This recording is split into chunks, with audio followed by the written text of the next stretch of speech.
from. I remember my only humble self, one and the only Biafran evangelist. Yes, there is a Biafran day on the every month of June, every year, June 14th to be precise, in America. It shows to you and I that America have endorsed Biafra. America has approved Biafra. And for this man, that governor officially add it into the law, means that the Biafrans in America, in that very diaspora, has contributed immensely on the promotion and of the economy of America, especially in that very state. And as we speak now, many states in America are endorsing Biafra, like California, Washington, D.C., Texas, and the rest. All the governors in America, remember they have about 51 states in America, they are endorsing Biafra. Igbos, this one have, given us a date as an automatic Igbo day. So we are picking a date. He himself has given us a date to come and celebrate and rejoice and mark our day. That is to tell you the impact Igbos, the Biafrans are playing all over the world. And these people are trying to show to Nigerians how much Igbos are important in any community. That is what it means. Nigeria did not value what God has given them. So the outside countries are showing Nigeria the importance and the value that they have concerning the Igbos and the impact we have played and contributed to the economy. The Fulanis that are complaining that the Americans should please do what? Recognize them. I want to ask a question. Which impact have the Fulanis played in Nigeria, or what they have contributed to the development of Nigerian economy? And which impact have they played, or the contribution that they have contributed to American economy? That all these things are things that they should, reconsider and look into it. In Nigeria today, take a look. How many Fulanis are paying house rent, are renting house? How many Fulanis are owning a shop, are paying shop rent? How many Fulanis are paying for water bill? How many of them are paying for electricity? How many of them are paying for waste bill? How many of them are paying tax? I'm talking about even in Nigeria here, in Lagos State here. How many of them? But you can see the Biafrans, the Igbos to be precise. You see them, they rent house, they rent shop, they pay tax, they pay their bills, they pay electricity, they pay for water bill, they pay for dust bill, they pay for waste bill, they pay everything payable. In Nigeria and in Lagos, we contribute 75% of Lagos State economic growth. How many Fulanis contributing? Nothing. But they enjoy everything freely. So there is no country that would like to welcome liability at all. Any country that want to develop, any country that want to do well, any country that want to go far, see, it's like a woman, whereby you want a woman, you go and carry a liability. It will suppress you, your economy, will be average. But whereby you go and meet a working class lady, she will be contributing, bringing here, you too will be bringing here. In terms of finance and economy, it will grow. Now, let me advise again, if you are watching, kindly subscribe to this YouTube channel. If you are not subscribed, on your notification. But then, like this video, like and share this video, and also drop your comments. Let's know what you are thinking. Yes. America. Somebody said that we've seen, go and read what America said why they have announced the June 14th as Igbo. They said that the Igbos have contributed a lot in their community. Yes. But the other people are saying that they don't need to leave Nigeria because Nigeria is working for them. Why do you think that Igbos always leave their place and then go to other different parts of Nigeria? Listen to me. Before now, from the ancient time, Igbos are known with the traveling. Igbos are known with what? Traveling. And Igbos are known with what? Development. Igbos are known with this ideology of making things in their environment, putting it in order, making it to look okay. for their own good. That's why even here in Lagos, Yoruba landlord can, if they can speak the truth, that will tell you, whenever the house is not okay, the people to rent that place are the Igbos. Igbos will develop it. Go and check, for example, Computer Village. If you know Computer Village before, go and know it ever since Igbo people take over Computer Village. You will agree with me, Igbos brought development in Computer Village. Go to trade fair.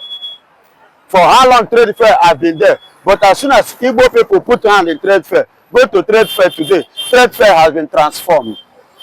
That is Igbos for you, and that is to tell you our mentality, our ideology. There is no country that the Igbos is, or any place Igbos find themselves, that they will not contribute for the success and the development of that place. You see why in America they recognize Igbos and they prefer Igbos. They don't want a reliability. The Fulanis are the ability to the society of Nigeria, and that is why you see them there. You see them crying during as this government is concerned. They are crying because the Egunje Awuf, they are using 2 hands and their 2 legs to chop. They are not seeing it the way it's supposed. You see why they are complaining. But the Igbos from how many years today? From the ancient time, we have been hustling. We are known with the hustling.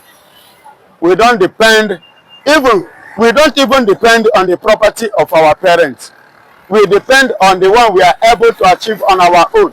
That is why we believe in this word. There is a statement every Igbo man have in his mind. That statement is Nkanye bonkanye, nkem bonkem, meaning that our own is our own. My own, my personal own is my own personal own. That is our common ideology. That is why you see every Igbo man individually hustling to have established himself and to have something on his own name that is not from the family.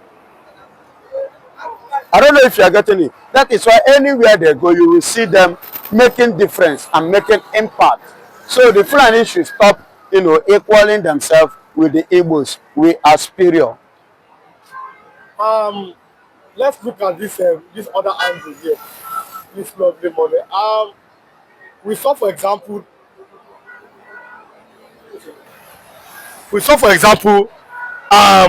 Ogizo Kalu's head. One of the leaders in Igbo land, Ogizo Kalu, he said that Nigeria youths are lazy. That's why they don't appreciate the president. What do you have to say about that? That is what he will say now. That's Ogizo Kalu for you. But if you look at it, you and I know that we are not lazy.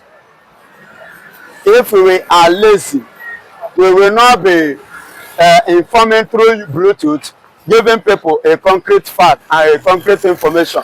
We will not be busy, searching a truth to make sure that we search out the truth and we come out here to air our view to the people of the world. If we are lazy, we will not be doing all this. Or do you think it is easy for somebody to take time to do a research of something? Don't you know that it's work?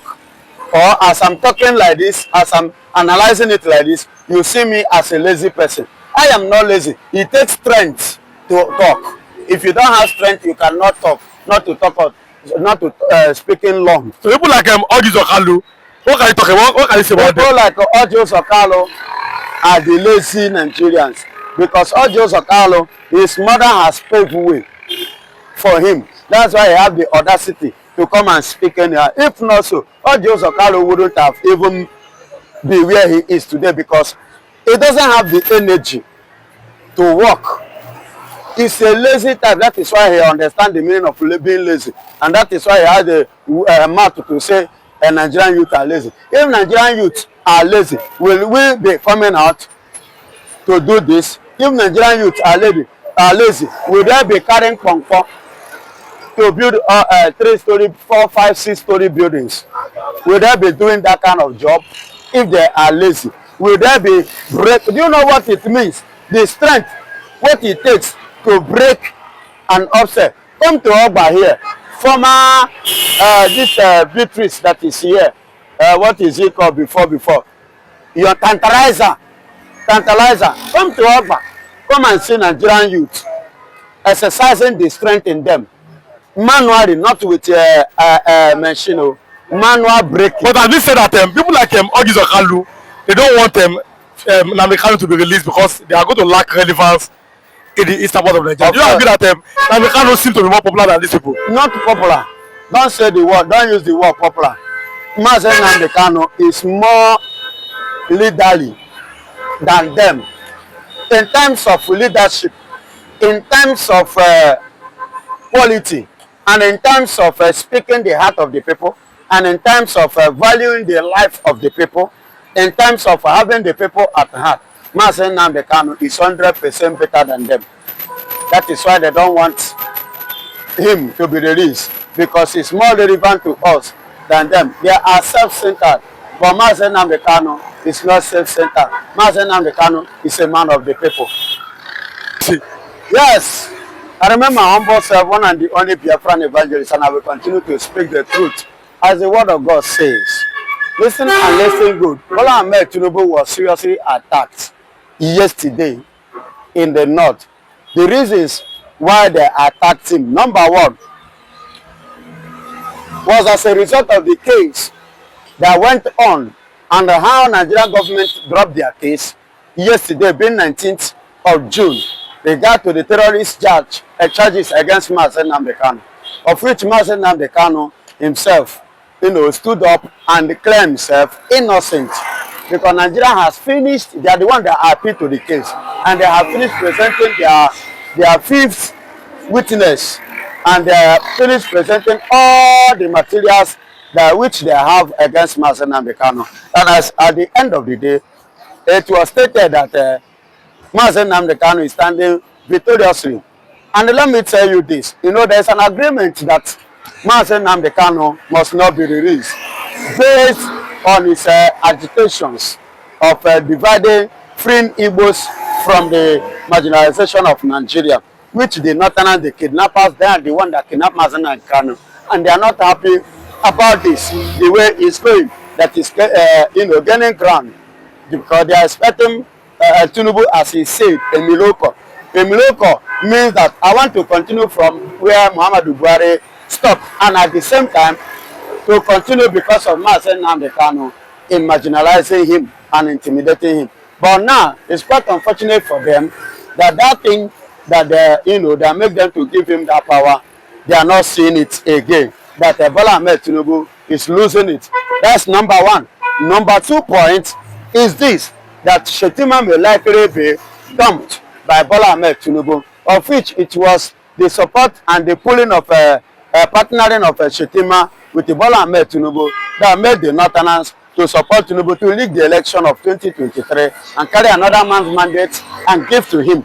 And that is why today they are angry for Bola Ahmed Tinubu trying to dump him. Number 3 is this, concerning 2023 election, the Northerners, are seeing it that it will be a serious threat to them if Bola Ahmed Tinubu continue, because they are, they are perceiving now what we have already conquered. They are experiencing what we have already overrun. It's now they are now experiencing it in hunger and starvation. So all these things coupled together, that is why you see them getting angry over Bola Ahmed Tinubu, and that was why they attacked him yesterday in the north. But we saw the Nigerian government have finally closed their case against Nnamdi Kanu. Yeah, they have to close. July 18th, there is no case there. Is the day that everybody has put their eye upon. Nnamdi Kanu has declared himself innocent. Yes, in July 18th is a day that the court will now, including Nigeria, will now know if the legal team of Mazen Nnamdi Kanu will come up with there is no case, or they are going to come up to reveal any case against Nigeria. Are you getting it? So on that July 18th is the date that everybody is waiting for, whether to scratch it that there is no case there regard to what Nigeria have leveled tag against Mazen Nnamdi Kanu, or they want to come up with a case against Nigeria for tagging Mazen Nnamdi Kanu a terrorist. Therefore, let's look at that angle here. President Bola Ahmed Tinubu have said, I will continue where Buhari stopped. They said it through the campaign. And we all saw it. But then, many Fulani people seemed not to support him. After they waited for Muslims, they are saying that But a lot of people seem to be closer to the Igbos than the Fulani, especially coming to the 7th election. What do you have to say about that? Bola Ahmed Tinubu, you know, the mistake he made before was the mistake of sidelining the Easterners during the campaign and focus on the North. But now, what is happening now made Bola Ahmed Tinubu to do what? To have a rethink. That rethink is this. It is better, the enemy I know is better than the angels that I don't know. So you see the Fulanis are the angels, but now they have seen them that of a truth. Hey, these people are not even what I think that there was. So it is better the Igbos that have already shown their true color, it's better I find a way to unite with them, to rely with them, and to reconcile with them, and let's partner and team up. For me to go 2027, I needed them. So for him to go 2027, the East is very, very important. They have a role to play in his political ambition of 2027. Because if we continue with this North, the Northerners have made up their mind that they are not going to, work with him. And as you can see it both in character, both in behavior, in everything, both politically, they are going against Bola Ahmed Tinubu. So, and they have no choice than to look back and look towards the direction which he have neglected before, to go and make peace and reconcile with them, for him to continue the ambition of 2027 in the office. Now, many Igbos have said that only if Tinubu can release Nnamdi Kanu, the Igbos are going to vote massively for him and abandon their home border. Are you of the opinion that truly, if Tinubu can release Nnamdi Kanu for them, that the Igbos will vote massively for Tinubu? Listen to me. Anything regard to Nigeria, Igbos have no business with that. I must be honest with you. The Igbos are still in Nigeria. Anything they are still spending the Naira. The Igbos are still in Nigeria. They are still spending Naira. They are still using our currency. They are still singing the national anthem of Nigeria. Excuse me. Did I know the national anthem? Many Igbo businessmen, they know it. When my brother, go and do your verification. Go call one an interview if you can sing Nigerian national thing. Not to talk of this current one now. But they are still spending in Naira. Still spending in Nigeria now. You have to spend the currency of the country. Igbo Nigerians that is in America, which currency are they spending? That means Igbos are going to vote for Tinubu. Igbos are not going to vote. If you release Nnamdi Kanu on that very day, Igbos are sitting at home. See, when I told you about May 30th, you people didn't believe me until when you witnessed it happen. That very day, we have no business with anything in Nigeria. So let Nigeria face their Nigeria and face their wahala. So the presidential operating was so after our brother won the election, they deny him. So it shows that automatically we are not Nigeria. That is what you have automatically show us. So that day, it will be between the Yorubas and the Fulani Igbo governors versus the Fulani and the Yorubas and the Tinubu. Finally, we see Yakubu go on. He has given a warning. One Nigeria is sacrosanct. One Nigeria is non-negotiable. One Nigeria is indivisible. And we see people have say that what Odumegu Ojukwu could not do, Nnamdi Kanu should not try it. Nobody must be allowed to. Let me tell you, define Nigeria. 1960. How many years today? The children of that time, are they a baby now? They are not babies. So let them put that one aside. 1960 something. It's not the same time currently now. The Igbos of now is not Igbos of that time. The way things, Mazen Nnamdi Kanu have taken this issue. Now it has entered the hand of the youth. It is not in the hand of the old men as of 60s. And as it is now, it has go into what social media. Was that social media at that time? So as it is now, the one should go and sleep. Anybody saying that Nigeria is not a Baba, Igbos can never submit their ideology. This vision, Biafra is already it has already stand. We have already gotten our embassy in Washington. They have already fixed Igbo Day in America. We have what are we saying? Don't you see the American and Israel delegates in Nigerian court on the Wednesday and Thursday? Wednesday and yesterday. Didn't you see them in the court? But during Ojukwu time, did you see that kind of a thing? But a lot, it has gone beyond what Nigeria can control.